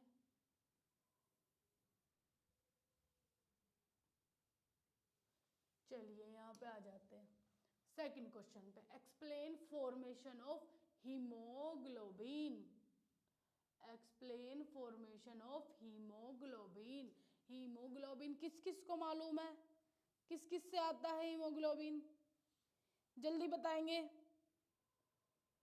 स्प्लीन, वो हीमोग्लोबिन किस किस से आता है? हीमोग्लोबिन का मतलब क्या होता है? ये ब्लड के अंदर प्रेजेंट होते हैं। ब्लड के अंदर किस सेल्स के अंदर प्रेजेंट होते हैं? आरबीसी सेल्स के अंदर प्रेजेंट होते हैं। Clear? Respiratory pigment found in red blood corpses. जो हीमोग्लोबिन है ये कैसे हैं? एक कलर पिगमेंट है और इसके अंदर ऑक्सीजन कैरिंग कंपाउंड भी प्रेजेंट होते हैं, मींस ऑक्सीजन प्रेजेंट होता है। कंजुगेटेड प्रोटीन, ये कंजुगेटेड प्रोटीन है। Synthesised inside immature erythrocytes, synthesise inside immature erythrocytes. ये क्या करता है? क्या करता है भाई? इसका तो मेन ही काम है, ये हमारे बॉडी में ब्लड को लाल कलर दे रहा है, हमारी बॉडी में ऑक्सीजन को ट्रांसपोर्ट कर रहा है, क्योंकि इसके अंदर ऑक्सीजन कैरिंग कंपाउंड होते हैं। Give red colour to the cells, iron containing oxygen, metalloprotein consist of two compound, haem और ग्लोबिन। तो यहाँ पे हीमोग्लोबिन के अंदर पहली चीज कलर पिगमेंट होता है, दूसरी चीज ऑक्सीजन प्रेजेंट होता है, तीसरी चीज आयरन इसके अंदर प्रेजेंट होता है। ठीक है, चलिए तो यहाँ आपको जो हीमोग्लोबिन की स्ट्रक्चर देखने को मिलती है वो कुछ इस तरीके की मिलती है, इसलिए हम इसको कह रहे हैं ये एक कॉन्जुगेटेड प्रोटीन होता है। Oxygen binds to haem on the haemoglobin molecules. जो ऑक्सीजन्स हैं वो किससे बाइंड होते हैं? हीम से। यहाँ पे स्ट्रक्चर देख रहे हो, ये आपकी टोटल हीम की स्ट्रक्चर, हीमोग्लोबिन की स्ट्रक्चर है। ये क्वाड्रेटल शेप में होती है, 4 शेप बनी हुई होती है इसकी, एक ये और इसके पीछे और इसके एक ये वाली, 4 तरीके के इसमें मॉलिक्यूल्स होते हैं, इसलिए इसको क्वार्टरा बोलते हैं। क्वार्टर मतलब 4 होता है ना। Each red blood cells contain several 100 million haemoglobin molecules which transport oxygen. हर एक आरबीसी, अब ये देखो आप अंदाजा लगाओ सेल्स कितनी छोटी होती है। सेल्स के अंदर आरबीसी और आरबीसी के अंदर हीमोग्लोबिन, और ये बोल रहा है कि हर एक प्रत्येक आरबीसी के अंदर सेवरल 100 मिलियंस हीमोग्लोबिन प्रेजेंट होते हैं। बहुत मिलियन हीमोग्लोबिन एक सिंगल आरबीसी के अंदर प्रेजेंट होते हैं, और ये क्या करते हैं? ऑक्सीजन को ट्रांसपोर्ट करते हैं। अब भी वॉइस नहीं आ रही? ऑक्सीजन को ट्रांसपोर्ट करते हैं ये। आनी तो चाहिए, ऐसे कैसे नहीं आ रही है? हीमोग्लोबिन, ये देखो मैंने 4 बोला था ना, अब ध्यान से देख लो यहाँ पे। हीमोग्लोबिन नाम क्यों पड़ा इसमें? क्योंकि ये ऑक्सीजन कैरिंग कंपाउंड रखता है। ये जो खाली इसको बोल रहे हैं इसको हम बोलते हैं, स्ट्रक्चर में देखो, हीम, जहां पे ऑक्सीजन आकर के बाइंड करता है। तो ये जो ऑक्सीजन है ये इस जगह पर जाकर के बाइंड करता है। ये जो यहाँ पे खाली जगह है इस जगह पर ऑक्सीजन बाइंड करता है, और हीमोग्लोबिन की स्ट्रक्चर लाइक दिस, इस तरीके की होती है। 4 सेक्शन बने हुए हैं इसमें, 1 2 3 4।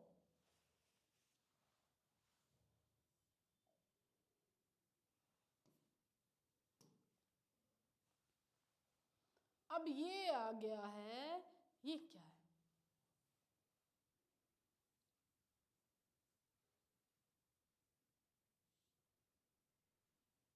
मैम कल प्लीज अपना माइक चेक कर लेना।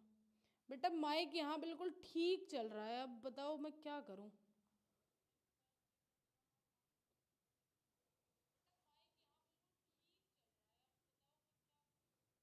आवाज यहाँ बिल्कुल क्लियर आ रही है, पर आप लोग को बहुत सारी दिक्कत हो रही है। चलो कोई बात नहीं, कल ही हम देखते हैं अब इसका, ठीक है। बाकी हम अगर कल लेक्चर हुआ तो कल बताएंगे, नहीं तो ये पूरा का पूरा टॉपिक कल पढ़ेंगे। व्हाट इज हीमोग्लोबिन, है ना? कल से स्टार्ट करेंगे फिर। चलो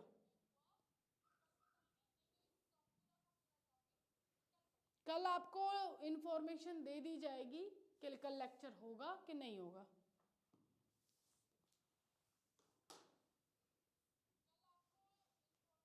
चलो ठीक है, मिलते हैं आपको फिर हम नेक्स्ट लेक्चर में। Okay, so take care, bye bye.